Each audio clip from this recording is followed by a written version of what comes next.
Hello, my love. I am Stephanie Lord Diazio. I am a birth and postpartum doula.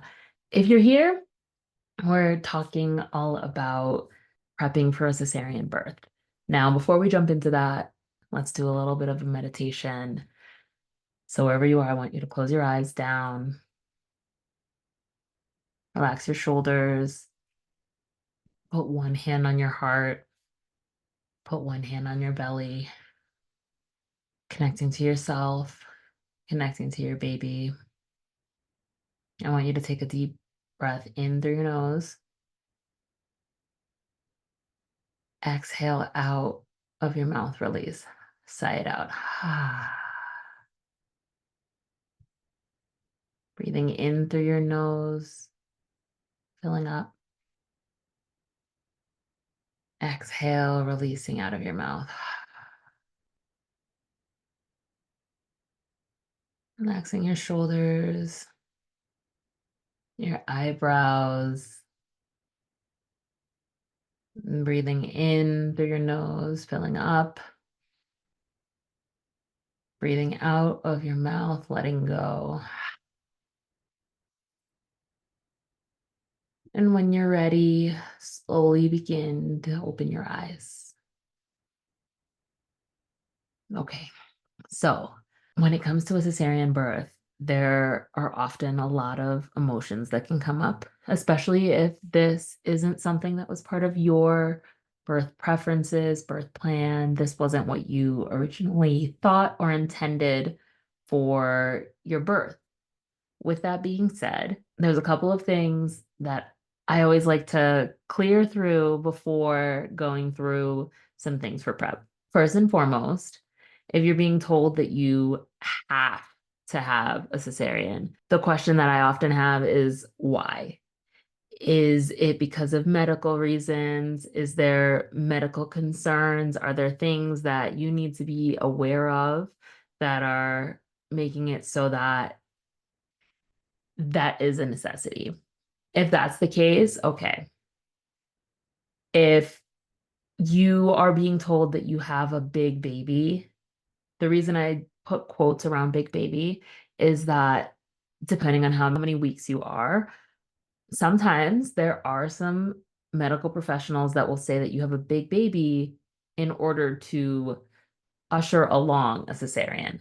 So that's often why I like to encourage when asking questions to follow using the BRAIN acronym, which is what are the benefits to doing whatever it is that's suggested? What are the risks?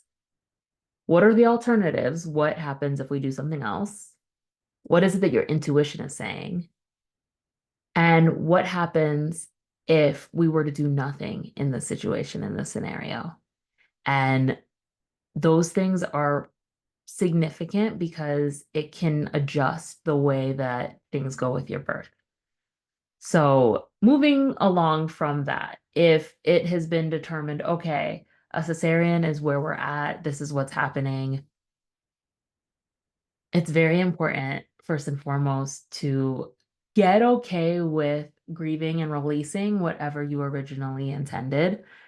And when it comes to the physical prep itself, I encourage you to give yourself some time, some space, some time to rest, some space to relax. I also encourage you to have support people that you can lean on because you're going to want that for birth itself. You're also going to want that in postpartum as well.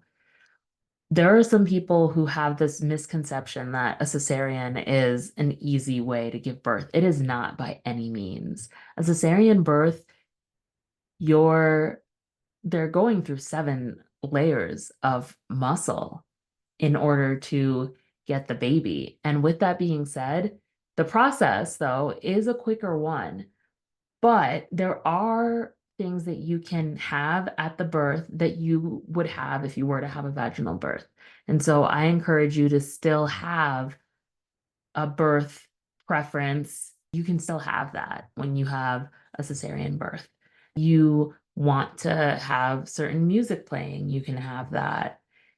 If you want to be able to have skin to skin, the golden hour, if you want to be able to minimize newborn procedures so that you can have time to bond with the baby, you can still have all of those things.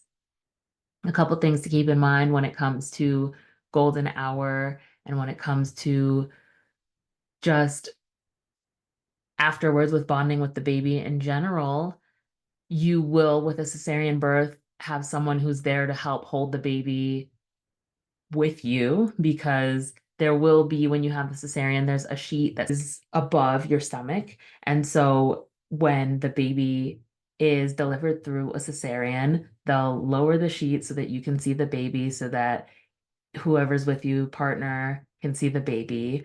And then they bring the baby over to you. And then at that point in time, as you're holding the baby, someone else is there with you as well. And there, in that period of time, is when you get to hold and bond with your baby. There are some times where people will talk about what it looks like to breastfeed. In that instance, be very patient with yourself. Give yourself time for everything to happen in place, and be be very gentle with yourself. If you have any questions when it comes to breastfeeding, meet with a lactation consultant. You, I would encourage you to seek out support and help if you need it, for sure.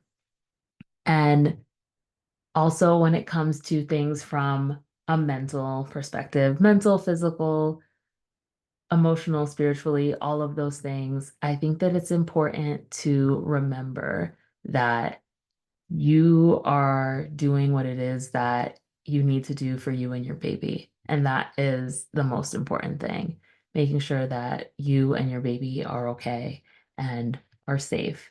And it's not about how they come into the world, it's the fact that they do come into the world and that you are both okay. That is priority number one.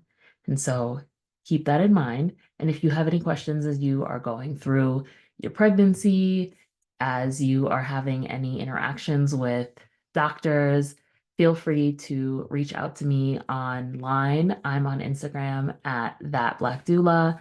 And if you need to discuss anything further, shoot me a DM or you can email me at stephanie@sldwellness.com. Take care.